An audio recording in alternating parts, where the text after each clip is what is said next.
From Pocketnow.com, this is Pocketnow Weekly.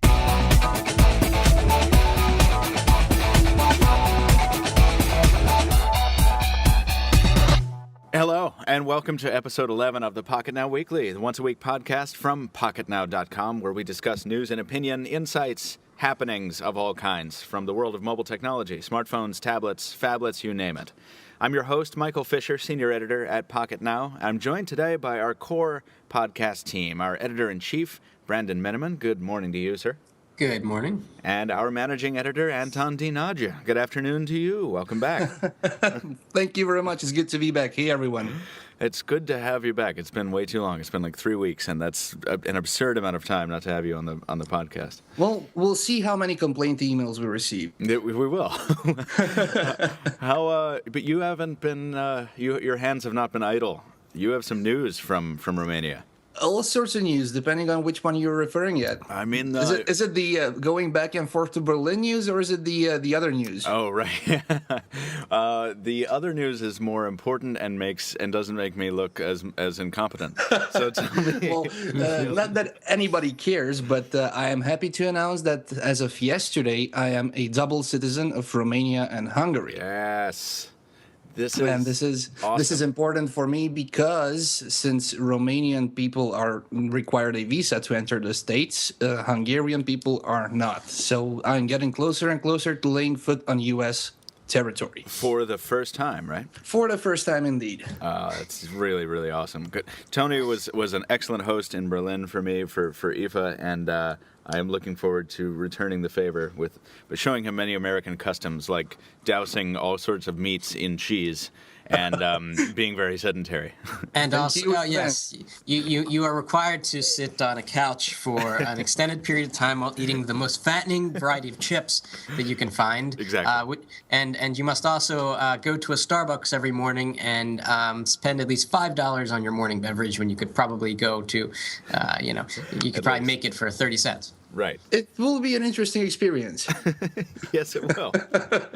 Well, congratulations. It's actually really awesome. And, Thank you. That's great news. We'll look forward. It'll be great. Wouldn't it be cool to do a podcast all in the same room?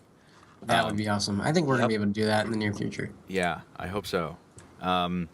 Let's see. Brandon, I'm sorry, Tony, the other bit of news is that you are finally fully equipped in a computery sense, yes?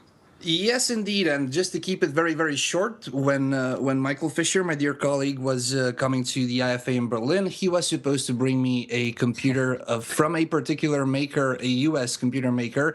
But unfortunately, the computer arrived dead. So Michael came to Europe without any computers. We got a refund. And while in Berlin, I placed an order with that certain store, which we don't have here in Romania. And they told me it will be arriving to my hotel in approximately 6 or 7 days, so I said it's okay for me to extend my stay in Berlin. But after a couple of days, it got extended to a week or so I came back to Romania, and upon arriving in Romania, I received an email that it's going to be shipping and delivering soon. So I just went back to Berlin again, got the computer, and came back to Romania. It was a hassle, but it was worth it. Well, that'll teach you to order from Dell in the future. Point taken. It's a good lesson. Well, yeah, no, I'm glad it's all been solved, and I'm glad that Tony, you got to revisit our favorite Pizza Hut in Berlin. Yeah, indeed, the cheesy crust rules, man. Yeah, thanks for that. And there's our commercial. Exactly, there's our sponsor. All right, well, before we jump into the news here, there's a lot to cover. Brandon, you have your customary spot to do with as you will. Oh, very nice. Please, what have you for us today? Well, so the other day, on the iPhone 5, I ran a speed test over AT&T's LTE network, and I got an absurd and very unexpected 52 megabits per second down. Holy cow. Wow. If I could whistle, I would whistle right now. Okay, you should whistle. I can't. You can't whistle. Just get your GS free. Get your GS free, send yourself a text. Good call. Yeah, you're right. So you get this 52 down. Wow. And I start thinking, for at least the last 2 or 3 years, there's been parity between what kind of speeds you can get on an average connection here in the US of A, and what you can get on a high-end smartphone. So, for example, 3G came around and did speeds of like 1.5 megabits per second to like 3 megabits per second down. And around that same time, probably, I don't know, 2010, I might have the dates wrong. Most people in the US were getting like 3 megabits per second down on their typical Comcast or Time Warner connection or what have you. And then HSPA Plus came around, and that was boosted to about 6 megabits per second down, maybe 10 if you're on some of T-Mobile's faster network. And then around that time, maybe 2011, speeds in the U.S. were bumped to around there. And then, Verizon built out their fiber optic network in the U.S., and for a very reasonable price, you can get 25 down residential here in the U.S. And around that time, Verizon launched their LTE network, and most people got about 25 megabits per second down. So it all kind of made sense. And then, LTE on AT&T is very unused because it's new. And so that 52 that I got was probably because no one was on. Very few people were on that particular network I was connected to. And it's probably going to settle around where Verizon is, around 25 or 35. But what happens in the relative near future when Verizon they're going to do it first, deploy LTE Advanced, because for those unfamiliar with LTE Advanced, it's kind of a piggyback off of LTE, kind of like HSPA Plus was a piggyback off of 3G or UMTS. And I can't say this word, theoretical. Theoretically? Let the Romanian guy try. Theoretically. Nicely done. Well, without the LY. The theoretical. In theory, LTE Advanced, last I read, can do like a gigabit down, which is 1,000 megabits per second. And obviously, we're far off from that. But when LTE Advanced launches, and there's no news of it yet because LTE is still in its infancy. Let's say 2 years from now, which is actually a very long time. 2 years from now, we get 50 megabits per second down. We get 100 megabits per second down. What will that change on for our mobile experiences? Because I'm thinking, I guess I'm putting a little negative spin on this, kind of questioning, why, faster is always better. But like, are you gonna pull down a web page, 0.2 seconds faster, or are you going to be able to upload a little bit faster? I want to ask you guys, what do you think LTE Advanced will enable in terms of what you can do on a mobile device with 100 megabits per second down? Do you guys remember back in the day? I'm not sure. I'm sure some of our readers do. When we had those good old computers with those super big, large, and noisy hard drives, and the hard drives were actually slower than some internet connections, at least in this region. So it would download theoretically at speed X, but it would only download at speed X minus something because the hard drive wasn't able to write in that speed. So I think that we will have high speeds on our phones, but will the hardware be able to write or cope with that amount of data? Well, I remember that was quite a bottleneck back when I was still working at Sprint, and we were trying to sell against the iPhone at AT&T, and we were selling the HTC Touch at the time. And the bottleneck wasn't in the data speed because EVDO Rev O had just launched, or Rev A or something, and so the data speed was fine. But the bottleneck was in the processing power of the hardware and on Internet Explorer, whatever mobile version it was running on Windows Mobile 5. So yeah, I think you're right. I think it's important to keep in mind what the hardware can do. It's not just a matter of the connection speed, but even I think this is a case of, we don't know. We have not yet imagined all of the possibilities because those speeds are not available to us yet. But I think humankind shows an amazing capacity to come up with things to fill space, right? So if there's empty space, we can come up with awesome media to fill it. And I don't know. I mean, the first thing that comes to mind is just these absurd demands for 1080p video on mobile devices for some reason. I think that'll be one of the first things to fill that gap. Yeah. I was gonna ask you, what can you do differently on your LTE Galaxy S3 or whatever than you could that you couldn't on your whatever phone? And that's a good answer. 1080p video, or you can't even do 1080p because the screen's not capable. What, 720p from YouTube, all all day long, no Yeah. buffering. It's great. Video chat. And a high fidelity audio as well. I mean, don't forget Spotify has those many quality settings where it's like, if you're on a 3G connection, you better not put it at highest. But if I had an unlimited pipe, like LTE does this pretty well, I'll put it on max quality, and it's a totally different listening experience. And I'm not even that big an audiophile, you know. Well, don't forget that I'm in Romania and I have 3G speeds and I have no problem with the highest setting. Oh, So well, it, that's true, it yeah. also depends on the stability of the speed of the network itself. Very true. Yes. Okay, so I understand your point, Michael, that we kind of can't imagine right now what will be possible with 100 megabits per second down, because we haven't gotten there yet, and a lot of things have to happen, and a lot of smart people have to rub their brain cells together. But I guess I'm suggesting that we come up with one or two things right now, just spur of the moment. They might not be the most brilliant things ever, but let's imagine. Let's Let us. cue the harp music and the puffy cloud. Well, yeah, no, I mean they're in hand. Like look what just happened, for example, with the Twitter application. Okay, so I'll go social media because that's my thing. Like the Twitter app the new Twitter app for iOS 6 dropped, and for the iPad, and it's totally different, and it's makes use of more prominent placement of graphics and things of that sort. I think it's that. I think we can't think of the future internet as this thing with like web pages as we know them today. I mean, they're not necessarily going to be packed with media, but they're going to make use of a lot more Imagery and stuff. yeah, and maybe not more imagery, but just higher quality imagery, maybe textured textured pages and things of that sort. So I just think that the nature of the internet will change going forward as our data capacity increases. So I think we'll see more dense stuff. That's as close as I can get to a prediction for you. More dense stuff. That's a really good point. I mean, for example, on Pocketnow, we tend to compress images. And one of the reasons is to make it faster for mobile users and those on a slower connection to not have to wait and, not like the days of 56K, see an image kind of, line roll by in line. line by Yes. line.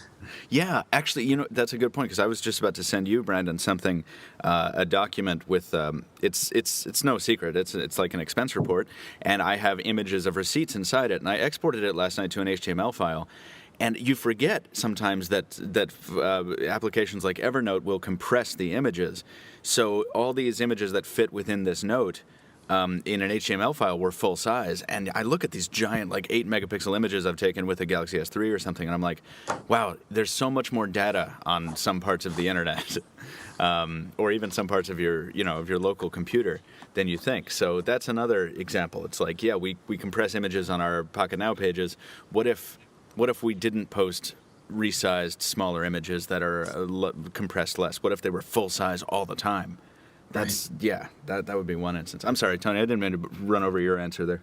No, it's not a problem. I just have a closing argument. Do you guys think that the priority in the near and mid future will be mobile? I mean, just think of it: landlines and internet, which you have normally via fiber optics on your main computer, were the number one internet connection everybody used, and mobiles only played catch up to that. We have 50, 100, 150 megabytes per second in speed, while mobiles are just right now trying to bump to 25, 50. Do you think that in the near future this balance will shift towards mobiles being faster than normal internet? That's a really good question. No?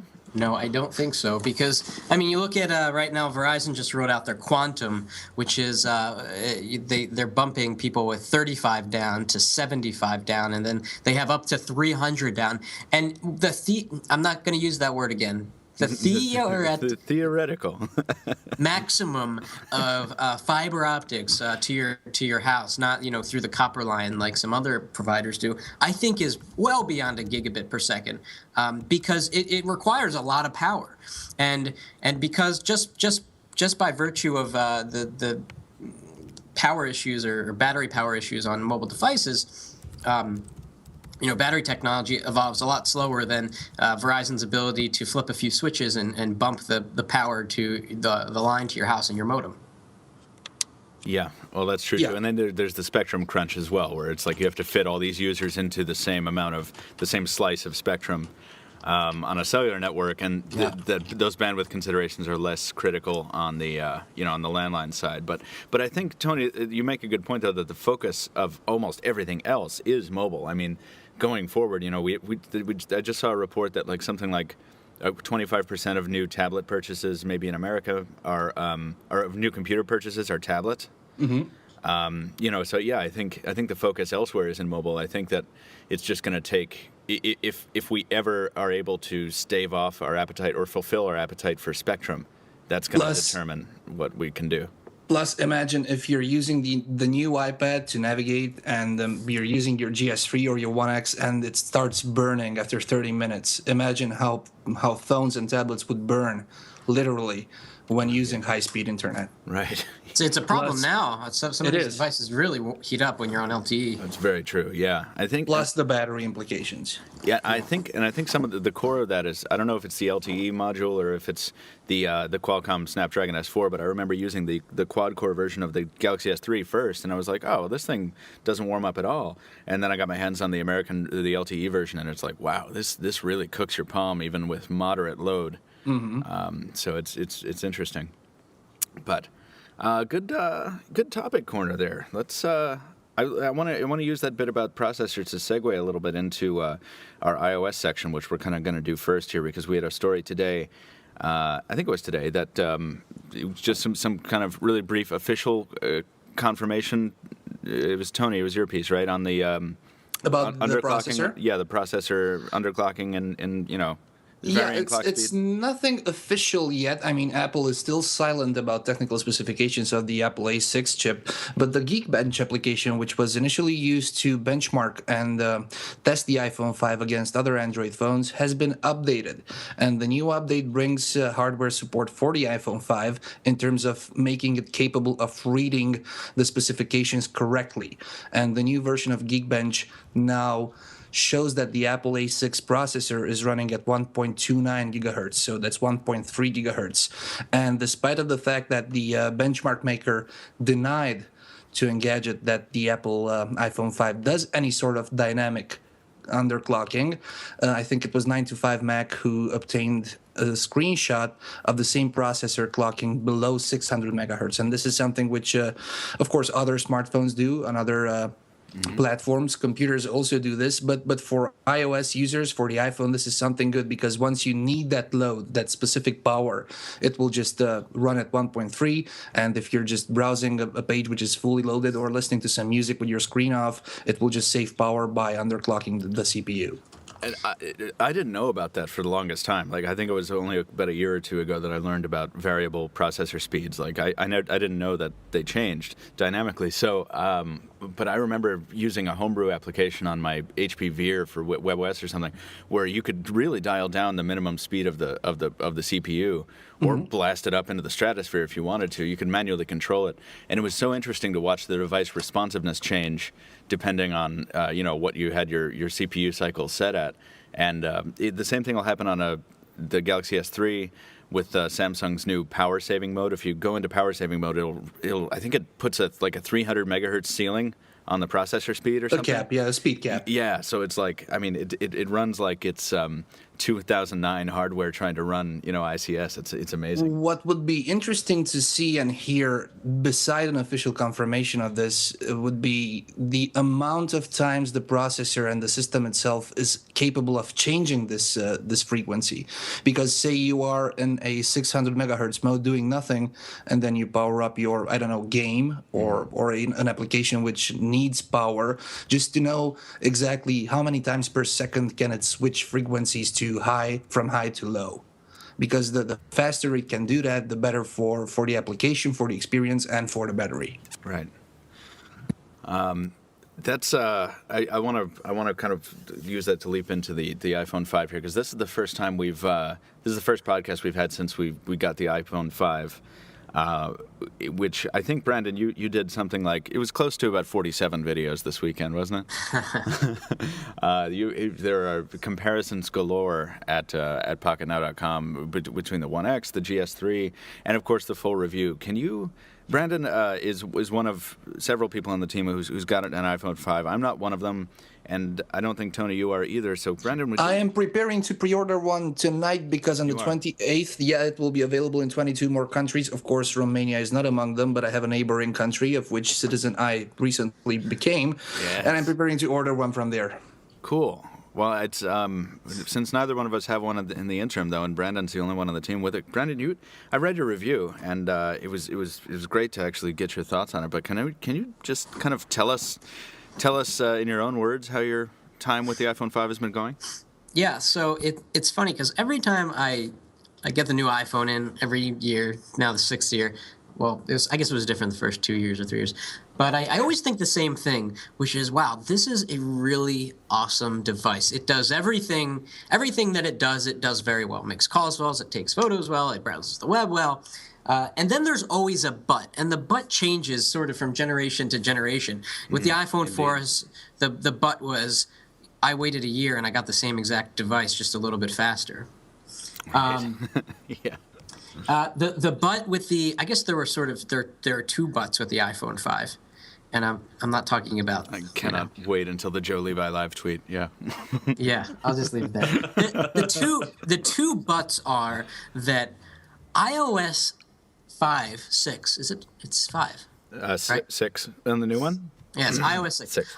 iOS 6 shouldn't have been called iOS 6. It should have been called iOS 5.5. Yes. And you look at like what the differences between Windows Phone 7 and 8. You look at the differences between Android, 2 and 3 and 3 and 4. Is that right? 3 and 4 is the big leap. Yeah. And things look different, things feel different, and that's the most important part, is that they feel different. iOS doesn't feel any different. They polished little tiny places, and at the end of the day, I kind of feel like I've been fooled, I've been tricked. So that's the first thing. I'm truly tired of iOS, and the only thing that makes me still excited about this device is that it, like I said, it does everything very well, which is not to say that the Galaxy S3 that I was using, 2 weeks ago doesn't do everything that it does well. The other but is that the hardware, while extremely beautiful, is flawed. These metal edges, there's something significantly wrong with them.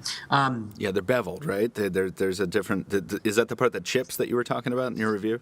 That's the part that chips. And on the black model, which looks a lot nicer than the white model, I should add, it is far worse. Yesterday I saw my bro who got the black one, and he was pointing out to me on his edges there are numerous scratches from the factory. Really? Mine has a nick from the factory. And then he went on to use the device for the last, since Friday, which is not that long, and he's very careful with his phone, and he pointed out a variety of other nicks and scratches that are on his device. So while his iPhone 5 looks really badass from afar, it's black, it's menacing looking. Looking up close, you're like, wow, this almost looks like junk. It's scratched all over the place. I can't imagine that Apple's going to recall their 5 million iPhones that they've sent out already. It's a design flaw, just like the issue with the iPhone 4 with the antenna issues. It's a design flaw. And, what kind of flaw? I mean, are they using soft metal that's too soft? Like, I mean, what's the deal? It's too.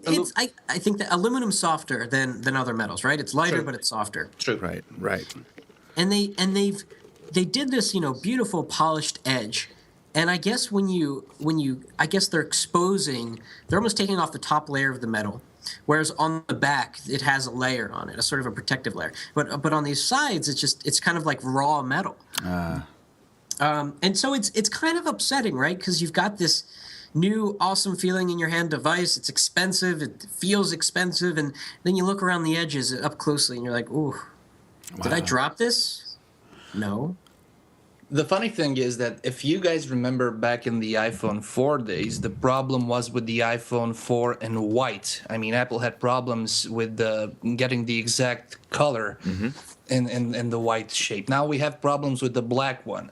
Of course, aluminum is not a metal which you can easily paint. So I'm not defending Apple right here because they did a terrible job with their quality control.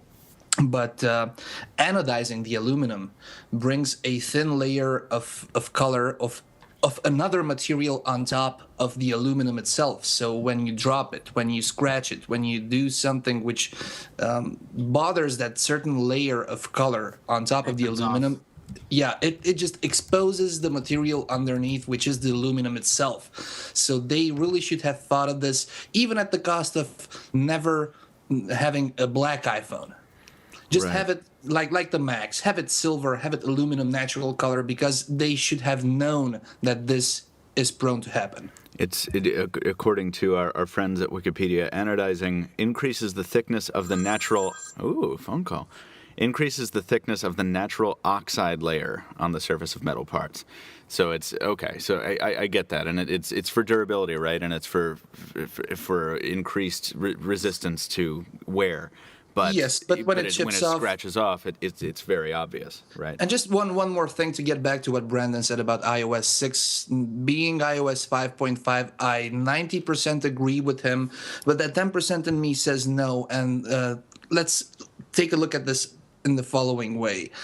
So far, we only had one screen resolution on the iPhone 4 and 4S, and two screen resolutions on the iPad and the new iPad. These were all they all had in common the iPhone's resolution. I mean, the Retina display is almost a double up.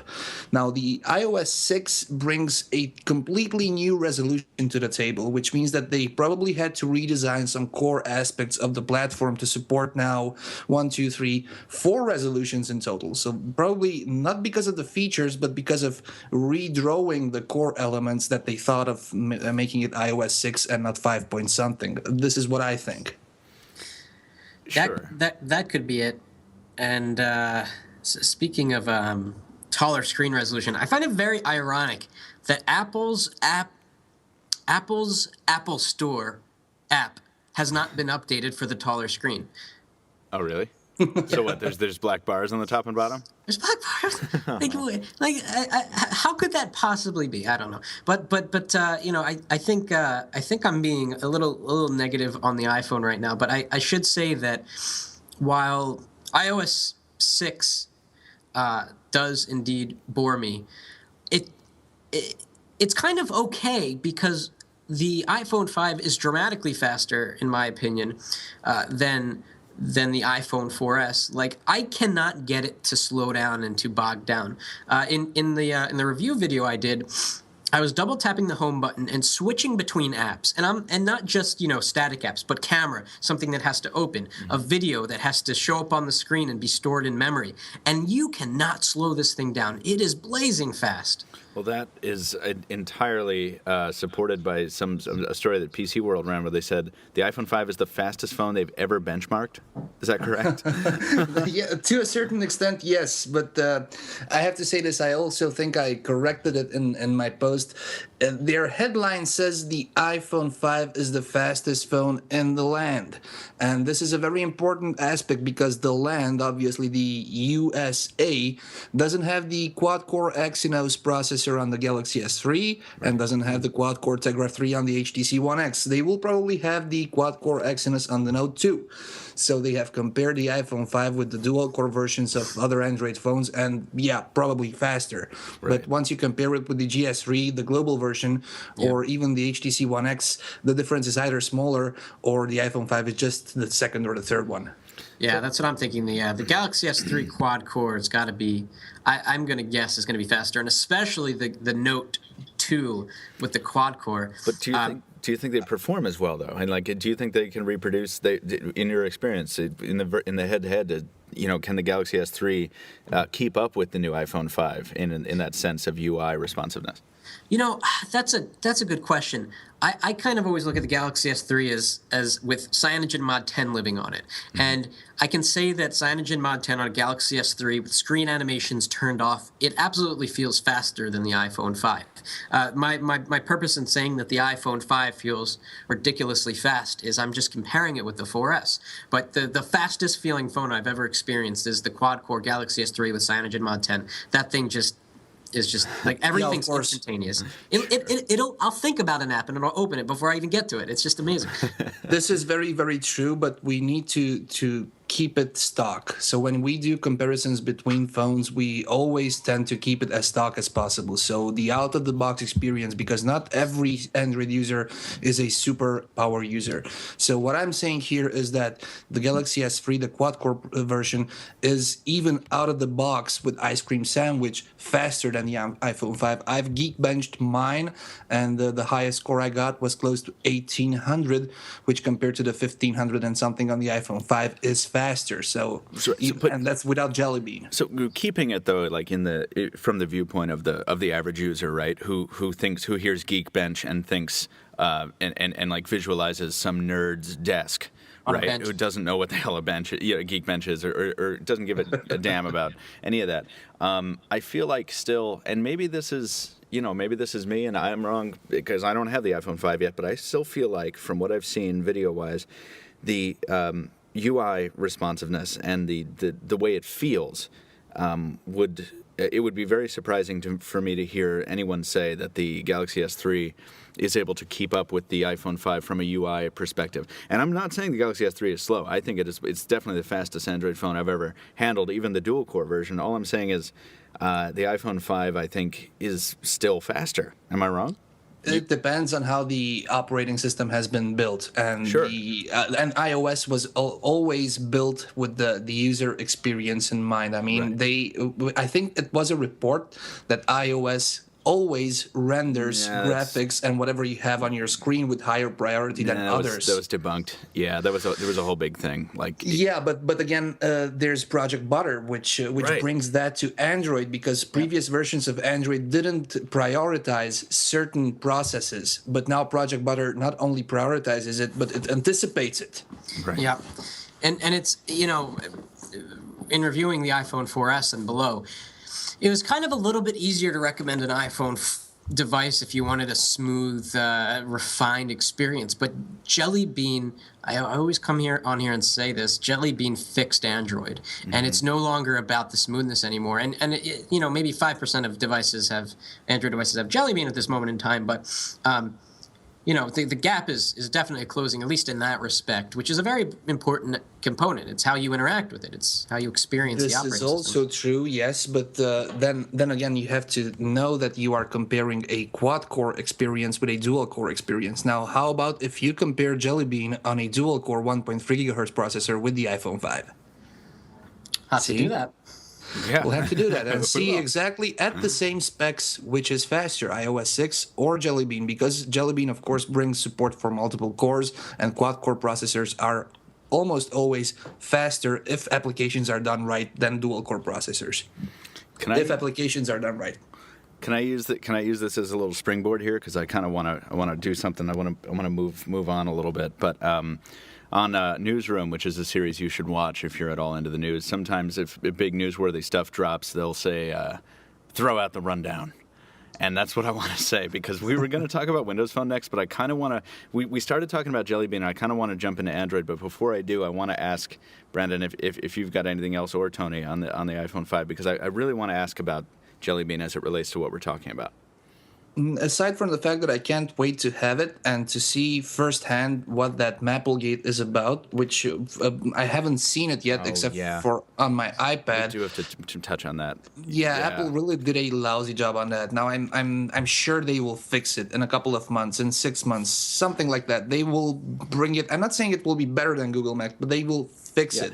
But at the moment, it just sucks. So, how bad does it suck, Brandon? Like, is it a core functionality problem? Like, I saw somebody on my Facebook feed this morning say that on their new iPhone, the Maps application thinks that Harvard Square, which is right down the street from me in Cambridge, is in like Kentucky somewhere.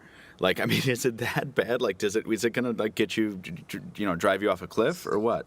I don't think so. I mean, it works, and it works fine. It's half baked, and to see a half to baked product like you just described a scenario, and I've seen several of those. I've seen, my local high school. I was driving by and I opened Maps, not while driving, and it misspelled the high school name. I mean, that high school's been there for like 50 years. It's just like little things. It's just so unexpected in an Apple product. They obviously ship this thing too early. It's not good enough. And this is the US where all the focus on mapping data is. Now imagine my country, which is not even a top European country. I have a shopping mall here in Oradea where I live, and it's called Lotus Center.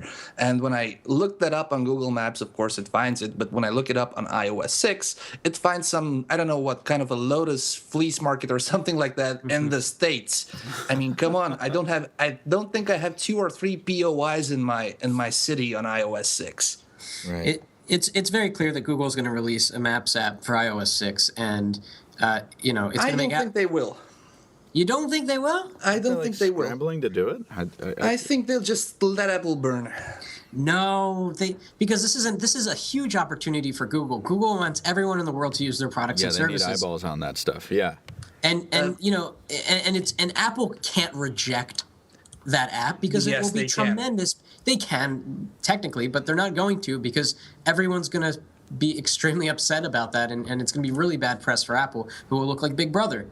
Yeah, but if they accept that application, nobody will use iOS Maps. And then again, the purpose of iOS Maps is to be used. Until they make it better, which they will do. Like Apple's, they've got egg on their face right now. I mean, this is a company that is enormously devoted to its own sense of face and pride. And the fact that they've launched this app that's getting this amazing level of backlash is got to be one of the most embarrassing things they've done in recent memory. So they're going to fix this. By the way, did you... Go on, Brendan. Oh, I was just going to say real quick, what's interesting is that apparently the Maps app in iOS 6 is cloud-based, so they can update data without having to push out another version of the app. This was something I wanted to touch upon. Yeah, it's cloud-based, and it's how should I say this? It's crowdsourced, if I may. Did you guys see that statement the TomTom spokesperson said that there's nothing wrong with the maps. There's nothing wrong with the mapping data. They are still the leaders in mapping data. Of course, Nokia would disagree. And they just said that Apple did allows the implementation of that mapping data. I did not see that, but that is, wow. I didn't know they were doing that kind of finger pointing. Wow. No, they didn't. Yeah, man. I mean, I feel like if you're TomTom, whatever. I don't know. I don't really think much about TomTom, but they're their partner, right? They're their launch partner on the map. Yeah, but the experience is just bad press for TomTom, and they want to, of course, keep their name there high up on the list. Right. Yeah. I remember we talk often about how it's increasingly difficult to impress people with smartphone features and smartphone hardware, and Flyover has given me a new opportunity to impress people. And so I type in Empire State Building, and then I click on the thing, and then I click on the thing, and I'm like, wow, look at this. And all the while I'm doing this, and I'm thinking, I'll never use this feature. Isn't that fun when you? That's fun when you do. Like I used to do it when augmented reality was a thing, and you hold up your phone, and it's like, hey, check it out. You can see all the sites in real time. And of course, it's not a useful feature in the slightest, but it really impresses the hell out of people. I was showing off iOS Maps to somebody who was recently visiting me, and of course, it's no match to Google Street View. But of course, Flyover is excellent. But I couldn't find more than 2 or 3 spots on the planet which have Flyover enabled. I mean, Empire State Building, yes. Big Ben, yes. But I searched for Eiffel Tower, and no. I've searched for the Pisa Tower, and no. So we have 2 venues or 3 venues around the world where you can use this. How often do you guys go to the Empire State Building or to the Big Ben? Yeah, it's ridiculous. Yeah. Do you guys do you use Street View a lot? Are you upset that there's no Street View in Maps in iOS 6? I haven't used it. I mean, maybe occasionally once or twice a year when I'm at the MWC or IFA, and I need to know specifically whether that street is the street I'm looking for, but else no. Yeah, no, I mean, I use Street View more. I use Street View kind of sparingly, but it certainly is useful when I do have to use it. I like showing up to a place and being like, not only, yes, I know I'm on the right corner, but, oh, yes, I have actually seen these storefronts before. Yeah, exactly. So, yeah, it's very, very useful. So it's annoying that it's not there. Do you think they'll do that? Does Apple? I mean, Apple certainly has the resources to do it. Do you think they have the will to because they can't use Google's imaging data, right, from their Street View. Like, they would have to go and drive everywhere and take photos. There's not a chance. Yeah, true. It would take years, and so many. Well, they have the resources, but here's how I see iOS Maps in 2 or 3 years.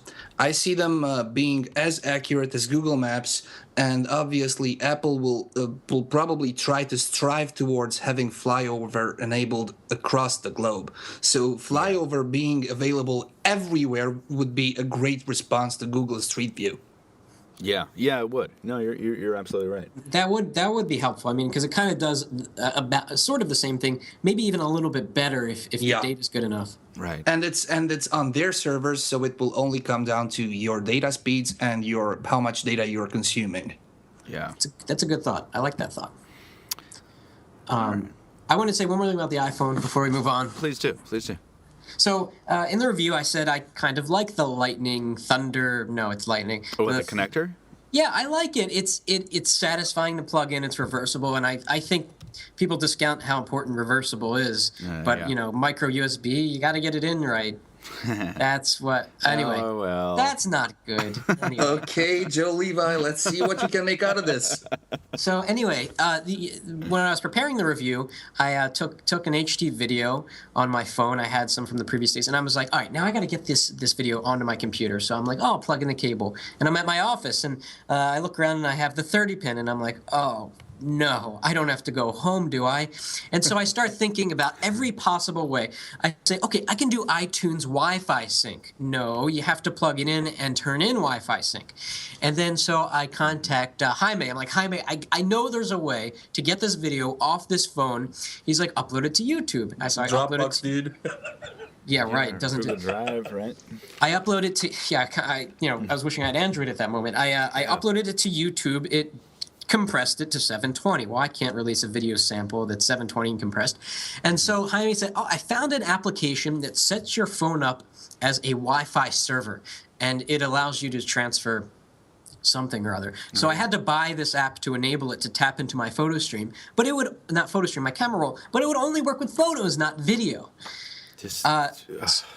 So then I'm like, I should probably have another Lightning cable I keep at the office. So I go online and I try to find a Lightning cable, which Apple isn't even shipping yet, extra Lightning cables. And then it got me a little bit angry, because if only Apple had included that egregiously priced $29 accessory with every iPhone, I wouldn't have to, spend, 30, 40 minutes on the road driving back home to get the Lightning cable. So Brandon, a couple of years from now, you will have 5 or 6 Lightning cables laying around, just like we have 30-pin cables right now, from your iPad, from your iPhone, from your iPod. So you will have so many. It's just the beginnings. I'm not defending Apple. I hope not.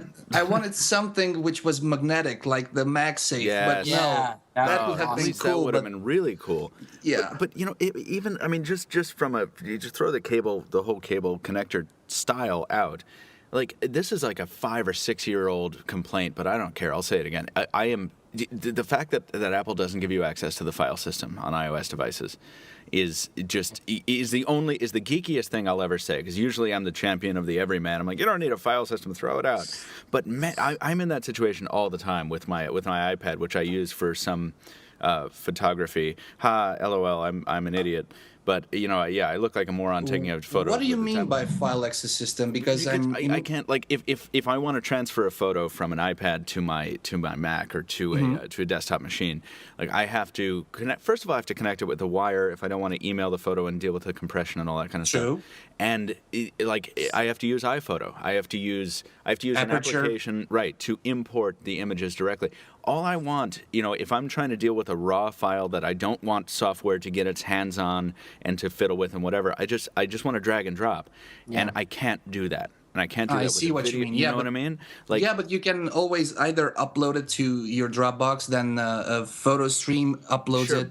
Yeah, right, but if you're dealing with video, though, like, all those applications will compress it. They'll do their weird stuff to it. They'll, rather than just letting me, all right, let me plug this in. Let me drag and drop this over. I see what you mean, but Windows Phone is the exact thing. No, I'm not saying. I mean, Windows, that's because Windows Phone has emulated, like, the iOS environment. You know what I mean? At the moment, yeah. Yeah, I mean, it's whatever. That's a whole different thing. I'm not gonna. Can I just be honest? I'm really just annoyed that wires are still around. We already talked about wireless stuff when Jaime was on, and apparently, judging by all the comments, everyone still loves wires. So yeah, me too. All y'all can just eat it. You guys mentioned the MagSafe adapter. Can you guess why they didn't do it? Well, I have a couple of Yeah, ideas. do magnets, would that take up some space? That's one. Sure, that's one. Could That's be. one, and Just plus guessing. the magnets and the antenna, the antennae which are on top and on the bottom wouldn't play nicely with each other. And the magnetometer as well, the compass. But then again, the iPad has magnets inside its screen because of the smart cover, which snaps into place on the left and on the right, and it doesn't have anything to do with the compass and stuff like that. So probably they didn't want to have something which was. Or plus, if you look at the MagSafe adapter, it has 4 or 5 pins, and the MagSafe 2 is also smaller. Now the Lightning cable has 8 or 9 contacts, if I'm right. So in order to have a magnetic something like that, it would have been needed for them to be the contacts to be aligned in one single line, and that would have taken up too much space on the bottom of the phone. Just rambling here, just Yeah. a couple of random thoughts. Why, Brandon, do you have something specific that you're thinking about? Also, sort of, I mean, along the lines we've been talking, I mean, the placement of the magnet, there's a speaker right near the connector, and you can't really put a magnet near a speaker. But speakers are magnet based, so they could have used the magnet inside the speaker to attract the MagSafe adapter. That would have been some sci-fi awesomeness. That's crazy. All right, Yeah. I want to move on if we can to Android. We will. Because we were talking about Jelly Bean before. I'm sorry, I apologize for forgetting about the Mapplegate thing, the way to talk about it. But when we were talking about Jelly Bean, I was thinking about the Galaxy S3 because Samsung has officially begun the Galaxy S3 Jelly Bean rollout. Hallelujah. Yeah, I know. Finally. But at the same time, and that's my initial response too, right? It's like, oh, thank God, finally, this OEM is pushing out this update. But then I think about it, and I'm like, why do I want it? And the reason I'm asking that question is because, as I said before, I find incredibly, I can't believe I'm saying this, I find the TouchWiz skin on the Galaxy S3, on all the Galaxy S3s that I have, to run so smoothly. True. That it is completely, that in my experience, even as a UI-obsessed freak, it runs at the same speed and with the same fluidity as does the Jelly Bean on my Nexus 7. So why am I excited about this? I'm not excited about it for the marginal improvements to notifications. I'm not excited about it for Google Now, which I don't really make use of. So why is this a thing? What am I missing, guys? Because it's something which you don't already have, and of course you want it because it's out there. Sure. This is a psychological thing. And second, it's the increase in speed, not necessarily in the TouchWiz, but system-wise in launching applications, better multitasking, better memory management, and those things which on the quad-core processor might not be that visible, but at the system-wide level, they are an increase in performance. I guess I just I have zero complaints about the way this device that I'm using right now operates. Well, there's also as you know, there are when I was testing the leaked version of Jelly Bean on the Galaxy S3 with TouchWiz, there were probably a dozen or 24 little changes in settings, ways widgets look, and they're using the Jelly Bean update as an opportunity to kind of run some bug fixes. And while you might think that the interface is super smooth, Michael, now, I'm sure that I could give you a few things to do to point out ice cream sandwiches weaknesses, sure. Like in the web browser. And for example, in the web browser, maybe it's not that big of a deal, but when you scroll down the page rapidly, right now, you sometimes get some checkerboards or white space, and with Jelly Bean, that won't be the case. In Chrome or in the stock browser? Either one. Yeah. Okay. Well, I mean, yeah. So I guess. Right. All right. We can still be excited about this. This isn't a big point. I just wanted to bring it up. Yeah, but I think this is more psychological, as I touched upon it. It's out there. It's already 3 or 4 months old, and you demand it. You need it. Not that you need. You want it. You expect to have it. I guess it's just kind of interesting that and maybe I'm giving too much credit to TouchWiz, but I think it's kind of interesting that there's been a reversal where skins used to be this lamented thing where it's like, they slow everything down. And I think in the case of HTC Sense, they kind of still do. But, if I still had my Galaxy Nexus and I was waiting on Jelly Bean, I would be waiting with bated breath. But because Samsung has done such a good job building the software on top of ICS for the Galaxy S3, I'm just almost completely apathetic. Yeah, they did a good job. They really did, and it's interesting to hear you to say that. Isn't it weird to say that out loud? Yeah, you feel like you're like lying or something. Anyway, so that's happening. Look out for that. One last thing, I will probably be the last person on this planet to get the official update. As usual, I always am the last one on the planet to get official updates. So I'm going to let you guys know whenever Jelly Bean hits my GS3. Oh, that's sad. Please do. And I will let you know when it hits mine, of course, and if I notice. Can we, speaking of not that at all, LG is building another Optimus View. Can we stop them? Yeah, I think it's too late. I think it's been announced officially for South Korea as of I think today or yesterday. Stop the manufacturing. Press the red button. Stop We're not doing this. Well, this is fascinating to me. I mentioned this in a piece recently. It's interesting to me when companies make sequels to products that were, first of all, that were just mediocre. It's even more interesting when they make sequels to products that are like not well received. And I don't think the View has been very well received. And based on your time with the Intuition, Brandon, I think that didn't change when it came to the U.S. So what's the story? I mean, why are they doing this? Do you guys think? Well, I go on. No, you first. I don't think that you're getting it, guys. LG is just pushing out the View 2 because there's a Samsung Galaxy Note 2 out there, and they are already 1 year. Whenever Samsung came out with the Galaxy Note in 2011 at the MVC, there was a follow-up. It was the View. And the View is still not available. And now there's the Note 2, and of course there has to be the View 2. And this is just plain stupid, or it's me that I'm plain stupid because I don't understand a thing. The initial View had a 1.5 gigahertz dual-core processor with 1 gig of RAM. Then this month, or I think it was in August, they said that it will be available with a spec bump. They will replace the 1.5 gigahertz dual-core Snapdragon processor with a quad-core Tegra 3 and still 1 gig of RAM. And now the View 2 has again a 1.5 gigahertz dual-core processor, a step back, but it has 2 gigs of RAM. So I think I'm stupid. I don't get it. No, I don't think you're the one who's stupid. No. Someone made a mistake. It's not true. I don't know. Whatever. I think it's interesting. It's kind of the same story as like the Pad phone getting its own sequel, which I don't mean to put these things in the same category. I think the Pad phone is a more innovative idea. I think it's just as doomed, but I think it's a more interesting idea than the View 2.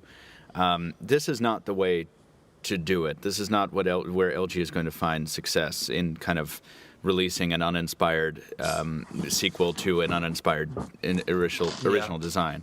Well, then the same thing's going to happen with this. It's going to be not well received. I mean, the LG's alternative, they have to be in the phablet space. HTC has to be in the phablet space. They will be soon. Everyone has to be in the phablet space because Samsung has proved that it's a big moneymaker. So LG could have done one of two things. They could have scratched the View concept, created a new phablet, which would have been admitting defeat would have been admitting that the original View was a failure. Or they could have come up with a View 2 with hopefully some significant changes that make it noticeably different than the original View, but they just didn't do that. It's almost like it like looks very similar to me. It's almost like they cracked open the case and they had an engineer solder in another gig of RAM, and then they're like, all right, we're good.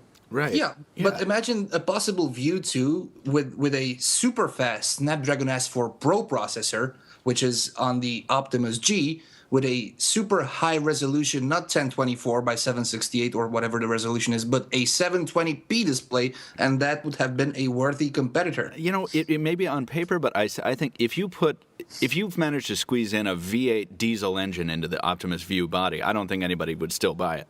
Like I think it is a dead end product that is in a form factor that is unfriendly, that nobody likes, that nobody will ever buy. I think it's a dead product. I think they should have killed it.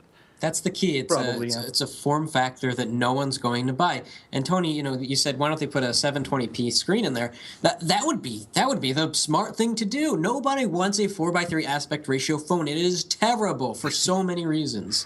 Right. Yeah, and they are so fond of it. And they keep on pushing it and pushing it. Right, and I get that you want to differentiate, and it's like, look, we're doing something different. I respect the hell out of that, but it's not the way that LG is going to catch up to Samsung in any respect. So Whatever. That makes me depressed. Let's not talk about the View 2 anymore. Can we talk about something I haven't paid any attention to, which is these? Hold on. Wait, sorry, I want to ask first because you just mentioned it, Brandon. That HTC One X Plus that got pictured for T-Mobile. Listeners, if you haven't read this story, this is just a quick leak. Is the HTC One X Plus distinct from HTC's possible phablet offering, or is it the same thing? I'm confused right now. It's different. It is different. Yeah. Well, Yeah. All right. So do we know anything more about that HTC phablet? This isn't in the rundown at all. It's just wishful thinking, I think. Nobody has actually confirmed this. I heard from someone that there's an HTC event next week. I haven't been informed of it.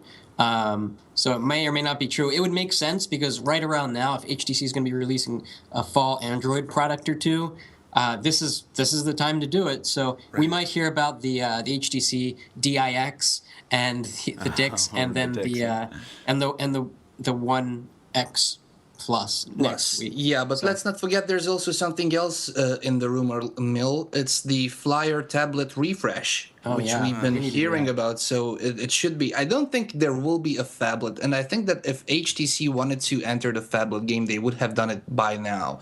A 4.7-inch form factor for the One X and the One X Plus is okay. It's a large smartphone. What they want to do maybe is get a 7-inch tablet out there, a Flyer. A refresh with super good specs, a great build quality, great design, and a super cheap price.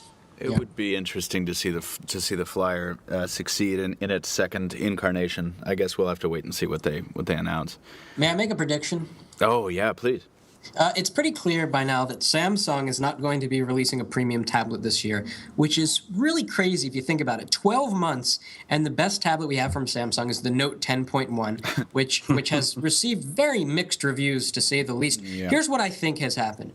I think that they were preparing a high-res, quad-core iPad 3 competitor, a 9.7-inch, 10-inch device for 2012.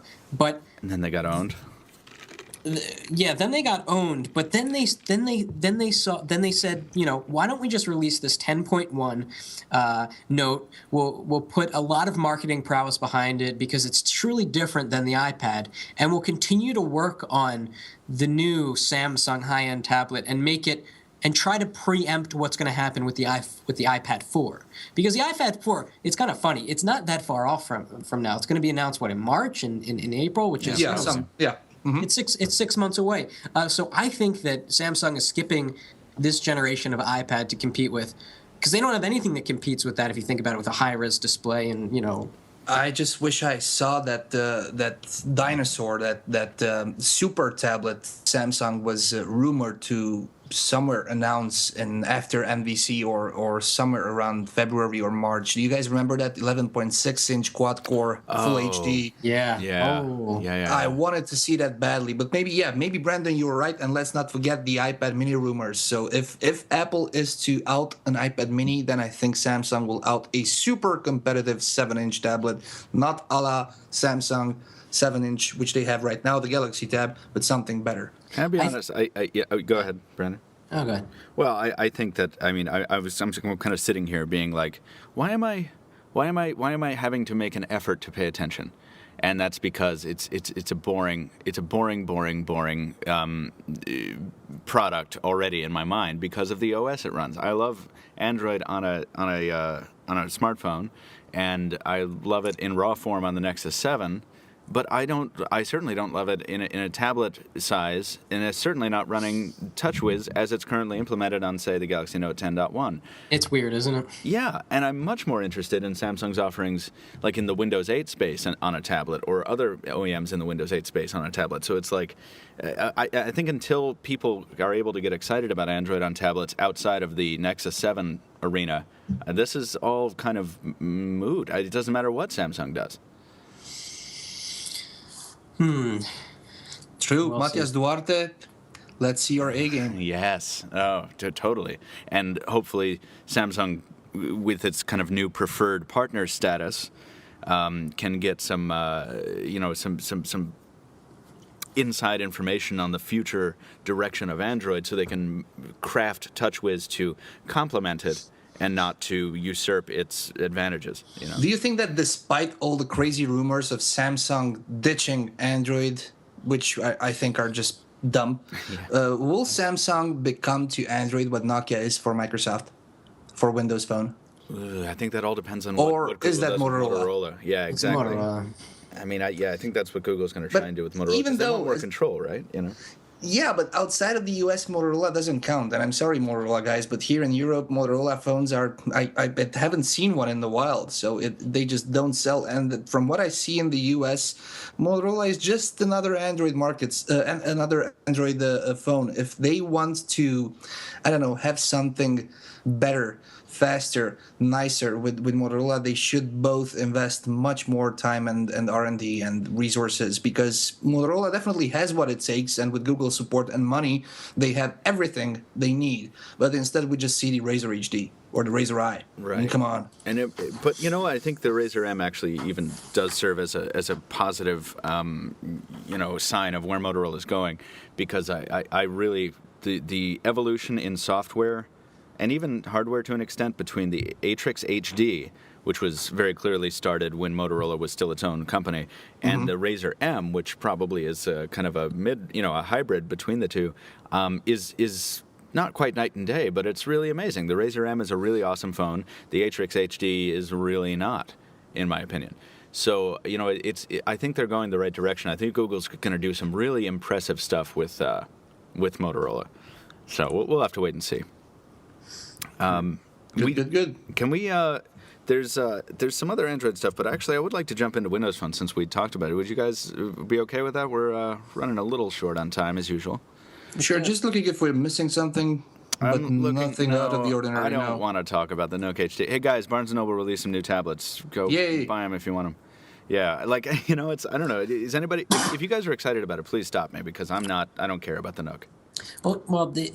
Should we care about the Nook? It's funny almost that we talk about them, because we take a step back. They're running Android, but that's not Android, and they're intended for different types of people. You could argue that they're for the power user, because the Kindle Fire HD, the Nook Color tablet, they've got so many names. They had really good developer communities. You could relatively easily strip off the Barnes & Noble or the Amazon operating system thing and put stock Android on it. But besides that, out of the box, they are not intended for people that are listening to this podcast for the most part. Yeah, and I think that's why I wanted to touch on it briefly when I was thinking about the podcast, because I know the original Nook Color was a big deal for Android enthusiasts who wanted to run stock Android or a CM build on it, because it was a cheap tablet. But now in the day of the Nexus 7, which I've talked about, I think 14 times on this podcast already, you have a tablet that's good, that runs well, and that's cheap, and that's kind of just stolen all the thunder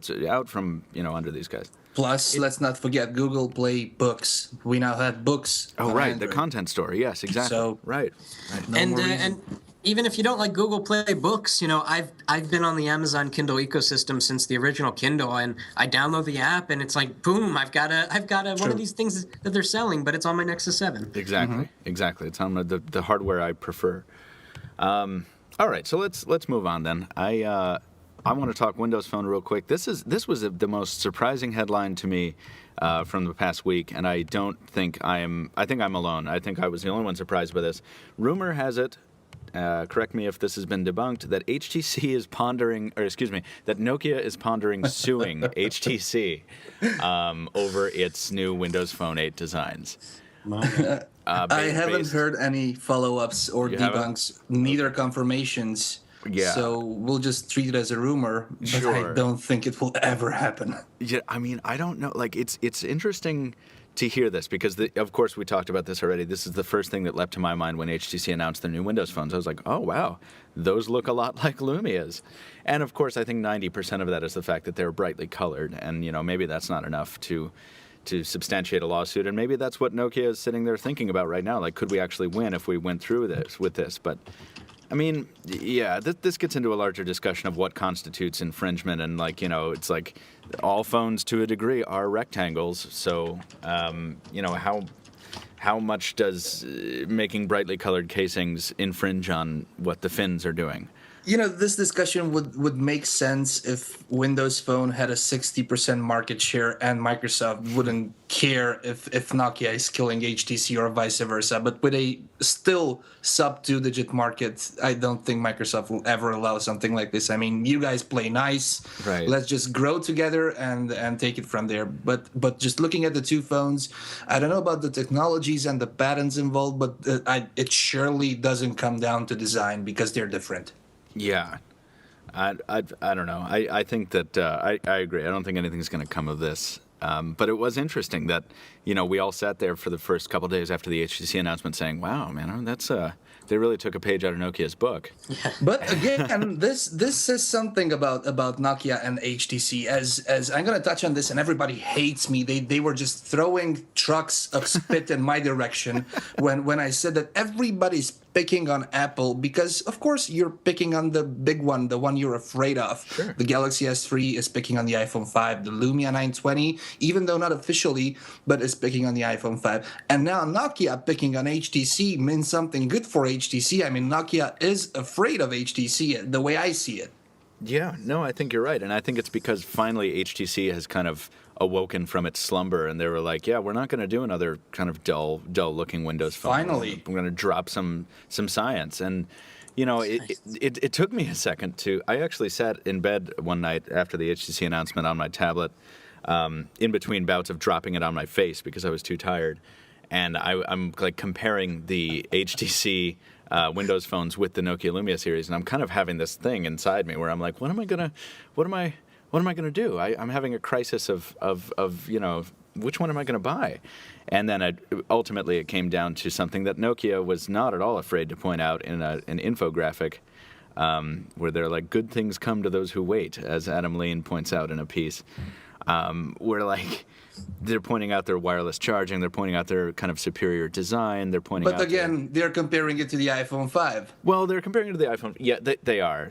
You're right, they are. But I think other sites have kind of done this with, and I think we've done this between the Lumia series and the HTC Windows phones, and it's like, yeah, they look similar. I still think Nokia brings more to the table, and I ultimately ended up settling on the Lumia again personally, but it's just interesting what far-reaching effects just launching a bunch of multicolored phones can do for your brand. I mean, that's, I don't know. Yeah. That's not all that the new HTC phones are about. But. Let's not forget the social life is probably more active than our normal day-to-day lives. So when picking between an HTC Windows Phone 8X/8S and the Lumia 920, I think most people will go for the better camera on the Lumia 920 because just HTC, I don't know, and again, they will hate me. The One X didn't do good pictures. It was the screen that made the pictures look good.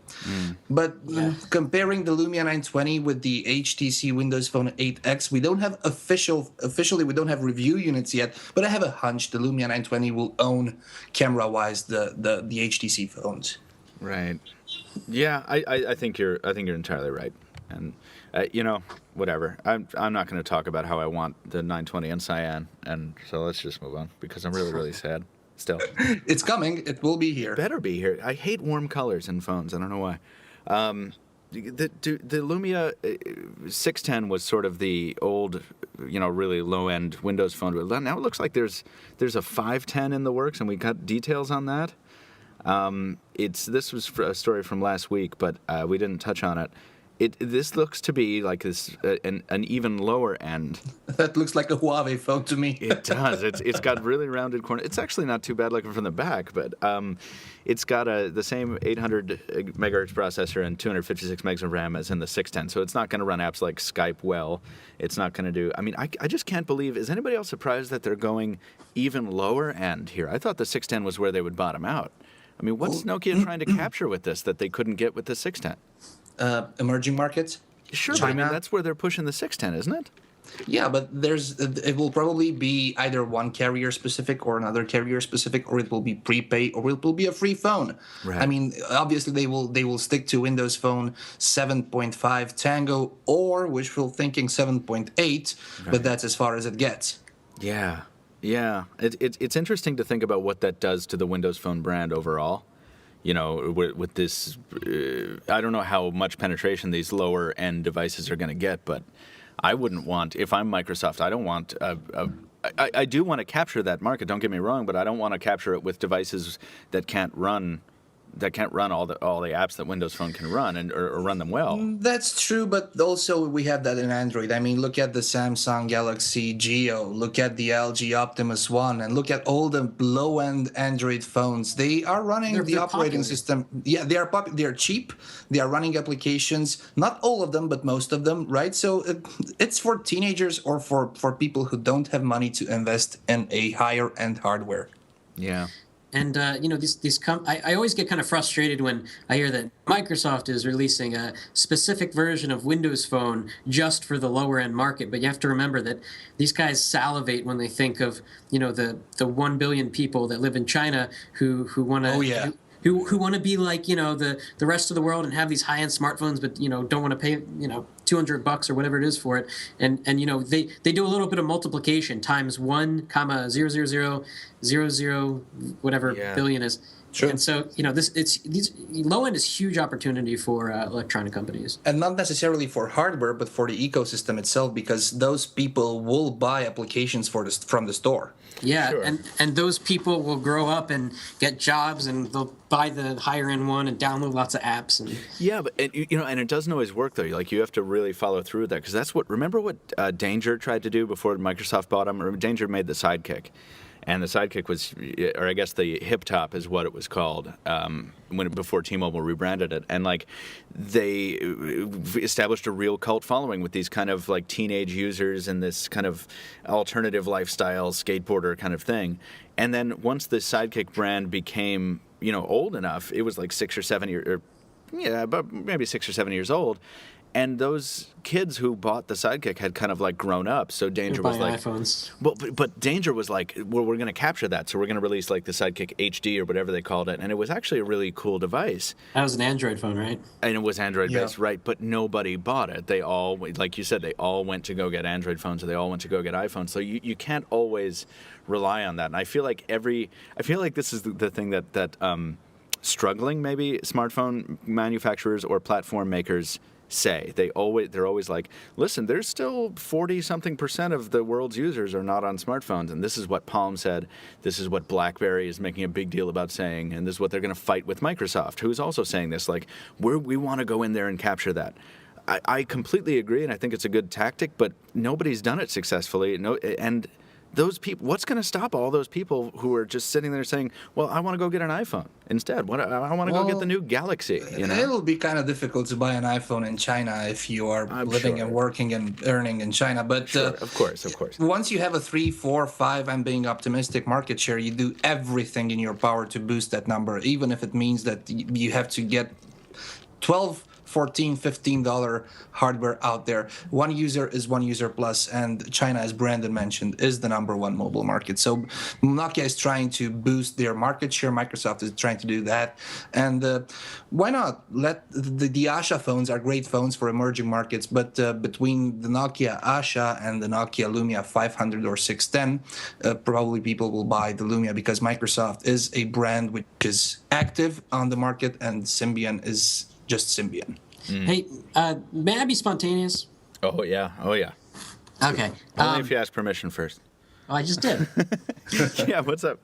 So BlackBerry Jam just happened. We saw BlackBerry 10 a little bit more intimately, yes. Well, at least through video. And BlackBerry CEO, Thorsten, what's his name? Torsten Heinz. That's right. He said that BlackBerry has a fair shot at being a strong number 3. Good. Do you guys agree or disagree? No, No. even after seeing there were some cool features of it. Has a new interface paradigm where your home screen is not widgets or icons; they're like live applications. Right? Yeah, actually, and I got a little excited about that for obvious reasons. I like some of the new interface paradigms that RIM is bringing to the new BlackBerry, but I think they're so far behind. Not only do they have to release this family of products and this new platform, but they have to maintain developer interest that is just waning so rapidly, and they have no momentum. They have reverse momentum. they're in a backward slide right now. I don't think they're stagnant anymore. I think they're actually actively rolling backwards down the hill. And I don't know. I have no hope for them, regardless of how innovative their new products are. So I don't want to. I really think that a company like even Samsung or HTC needs to buy BlackBerry and have their BlackBerry 10 platform, which is actually kind of cool, be like their fallback to Android and Windows Phone. I feel like if they want to fall back to the popular one, they've got Windows Phone already, right? I mean, is it? Yeah. I feel like that's what a lot of these companies like Samsung and HTC are doing. They're like, oh, all right, well, Android, we don't want to put all our eggs in one basket. So, but look, here's Windows Phone, and actually people might like this at some point. Once Plus, Samsung has Bada. Cool. Oh, yeah. Bada. Bada Bing. Yeah, I don't want to piss anybody off. BlackBerry was a great platform and ecosystem. Absolutely. But It was my first smartphone.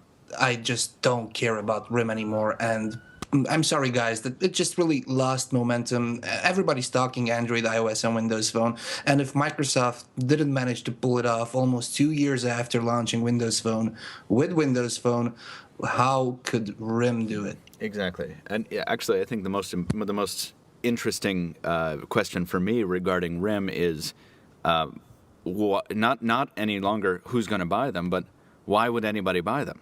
Not Only because, those corporations, I'm sorry, Michael, which already have it implemented the system. I mean, my ex-company switched to Blackberries, and no, not the the entire product, the company.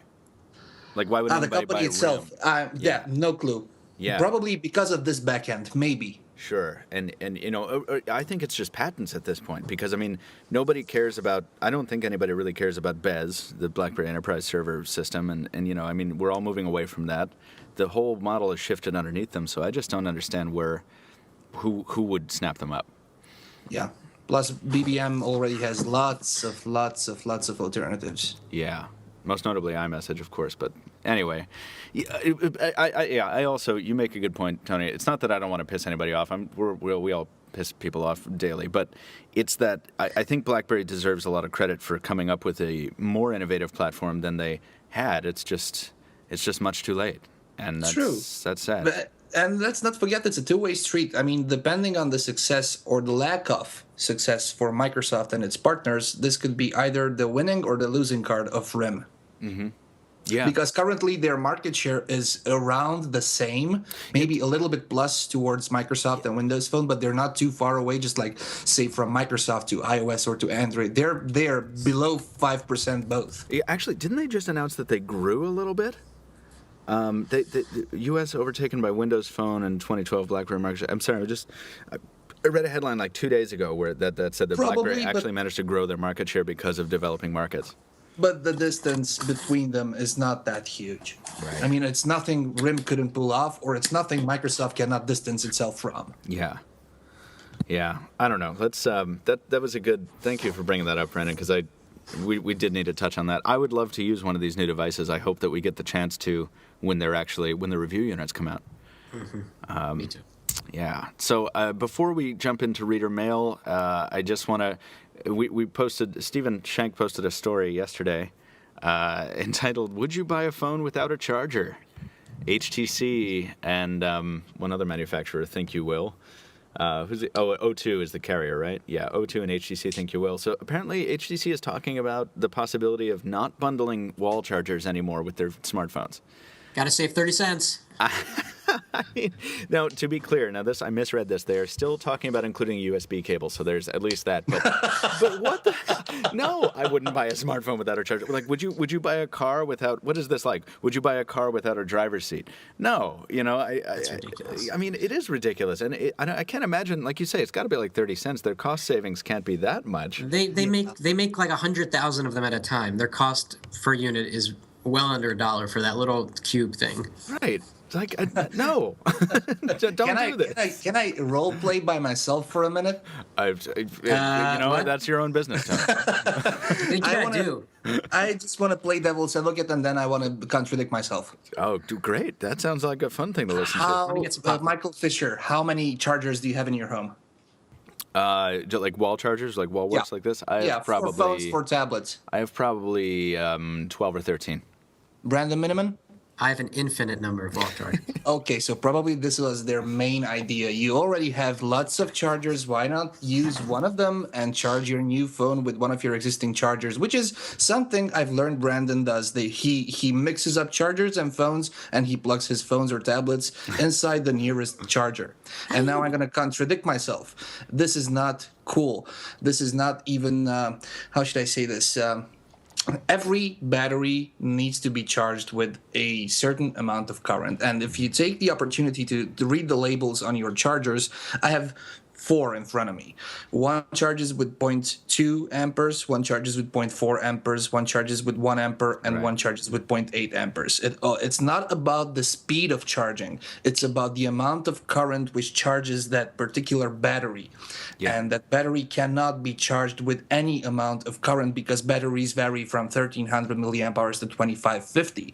So I just contradicted whatever I said before that, and I just played both sides. Well, it's a good point. And, I think it doesn't matter for us who change devices so frequently because of our jobs, but for somebody who's locked into a smartphone for 2 years, for somebody who doesn't want to buy a tablet but once every 3 years, I think it's very important that they care for their batteries properly, and I don't think anybody does. And if you have companies being like, no, you got plenty of wall chargers at home, we're not going to give you one special. It's like, no, don't be jerks. Please do, yeah. Please give us. And not to mention that the new trend is to have non-removable batteries, which is another factor. Can't be serviced, but for a several $100 service fee from the company when you have to send it back to them. Yeah, no, it's absurd.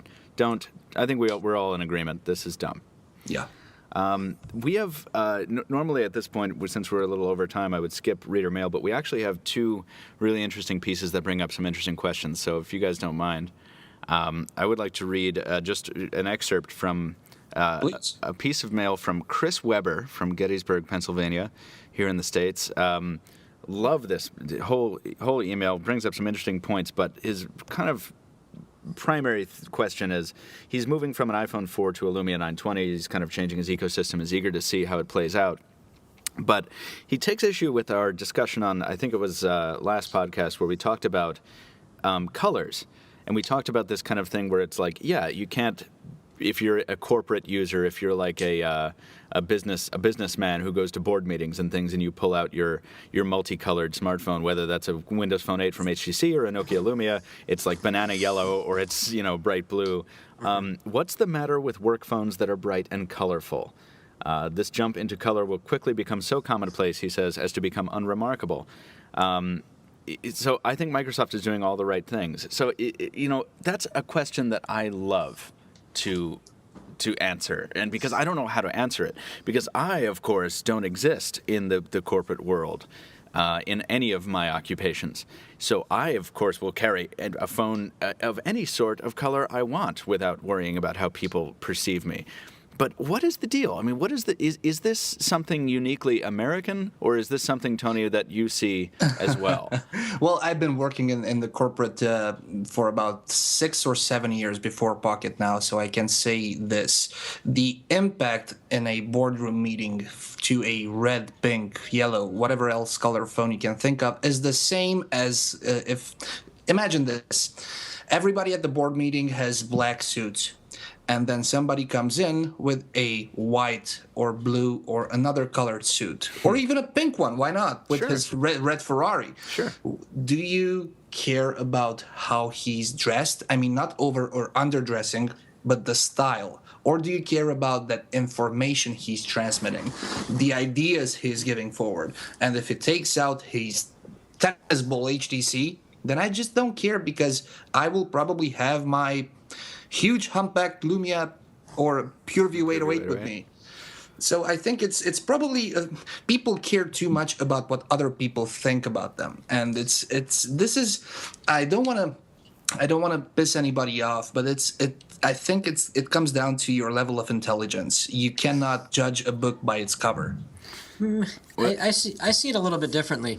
I think that as phones become more colorful, it will be acceptable to have a multicolored phone in front of you at a board meeting. For example, look back to 2007, and you had a board meeting. Everyone literally would have a BlackBerry, and one guy might have gotten the new iPhone, and the guy next to him says, that thing looks like a toy. How do you get anything done with it? And, today, taking out an iPhone at a board meeting, it's like, oh, you've got the same phone I have. So I think that as more phones become available that are multicolored, because right now, most phones are black and white. Most of them are just black. It's not common there are very low availability of multicolored phones. Yeah. Chris, if you want to buy a yellow phone and you go to a board meeting, buy it. Just don't care about whatever people say. It's your style, it's your personality, it's you. And if you want a green phone or yellow phone, just go for it. So I agree. I mean, I see it that way. Certainly, I make those decisions in my own life. But I can see it from both sides. I think that if I were going to play devil's advocate, I would say, yeah, in a corporate environment or in any high stakes environment where everyone has kind of got their serious face on and this is big news and there are millions of dollars at stake and whatever, people are gonna take any opportunity they can if they're very cautious types to say, well, that man doesn't quite fit in or that woman doesn't quite fit in and it's quite eccentric and I don't want to risk my business relationship with such a person. And so I understand it. At the same time, I hate it. I hate that kind of ultra cautious, super sort of conservative That is true. Thinking. Whatever. I think that Brandon, you're right. As we move into the future, as more multicolored phones become available, this kind of stigma will pass. But Michael, do you care if you are at a board meeting or you are at any other negotiation? Let's say one CEO is coming with his silver Jag, the other one is coming with his black Rolls-Royce or Bentley, and the third one appears in his yellow Ferrari. Do you care about that? Yes. I mean, I do. However, I care because I want to instantly identify with the guy in the yellow Ferrari and want to learn about how he has the stones to be different. And, I like people who are brave enough to be different. Yes. Yeah. So I react the opposite way of, yeah. Anyway, it's a fascinating discussion. And, Chris, thank you for writing in and bringing it up. And good luck with your 920, by the way. Write in and let us know how the iOS to Windows Phone transition goes for you. And finally, I want to wrap it up with a question from a gentleman whose name I will mispronounce. I apologize, but it is Khalid Almwaisa. That's as close as I can get because I'm inept. But Khalid also has a very long email for us, and love to read the whole thing, but we don't have the time. But he says, in an interview done by Wired.com after the Nexus 7 announcement, Wired asked Google, when are we going to see the Nexus 10? And they got the reply, this is where we're starting. We take it one step at a time. This is where we're starting, and we'll see what partners do in the 10-inch form factor.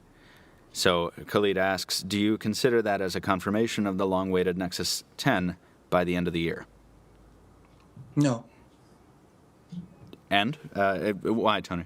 I definitely agree. There will be diversification of the Nexus brand. We're hearing rumors of several Nexus devices, even though I don't think it will become true.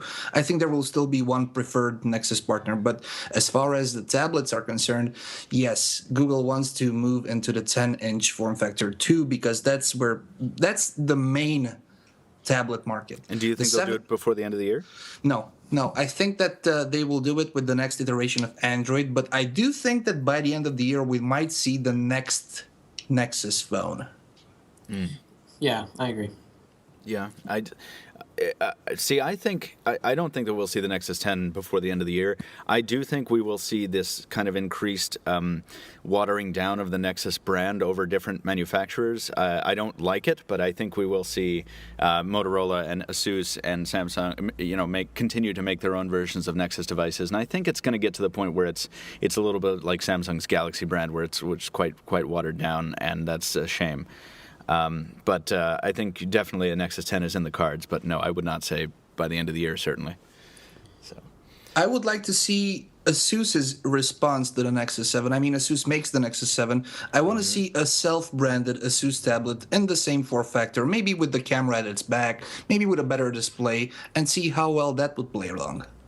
That's a good. I would be curious to see it from a professional standpoint. I don't think I would buy it, but I agree. I don't know. It's interesting. I think I'm so in love with the 7-inch space that 10-inch Android tablet news doesn't really excite me anymore. I want my iPad mini. Well, I think you'll get your wish pretty soon. Yeah. Well, If the leaks who are to knows? be believed, who knows, Yeah. right? All right, guys, before we wrap it up, Brandon, do you have anything further? Nope, that's all I got today. Yeah, this was a good long one. And Tony? No, I'm good. We're at the 1.30 mark, so this is more than enough for guys to get bored. I completely agree. Hopefully not. Although we have had some wonderful comments from all sides of the equation saying how this is the best hour and a half of my day or something like Well, that. thank So you guys. yeah, Goodness, thank you. That's really, isn't that nice? Make sure to leave that comment on iTunes and in the Zoom. Yes, please. Please. We so We need some reviews. We so need iTunes reviews, guys. It's getting to the point where we're really kind of very enthused about getting those. But that wraps it up for us for this week, the Pocket Now Weekly. Good to have you back, Tony. It's good to be back. Thank you very much. And feel free to throw a tweet our way, everybody, as most of us are active on the Twitter sphere as usual. Brandon Miniman, at Brandon Miniman. Tony over there, at Anton D. Nagy, ANTONDNAGY. Thank you. Absolutely. And you can find me. I'm Michael Fisher. I'm at Captain Two Phones. Captain, the number 2 phones. Follow our official Twitter account at Pocketnow Tweets. Follow us on Facebook at facebook.com/PocketNow. Google Plus, just search for us, or at gplus.to/PocketNow. As we mentioned, leave us a review on iTunes or Zune if you like the podcast. If you have a topic, question, or suggestion for the podcast, we're going to keep reading your mail on the air whenever we have the time. Please email us, podcast@pocketnow.com. Everyone, thanks for listening. We'll see you next week. bye-bye. Bye-bye.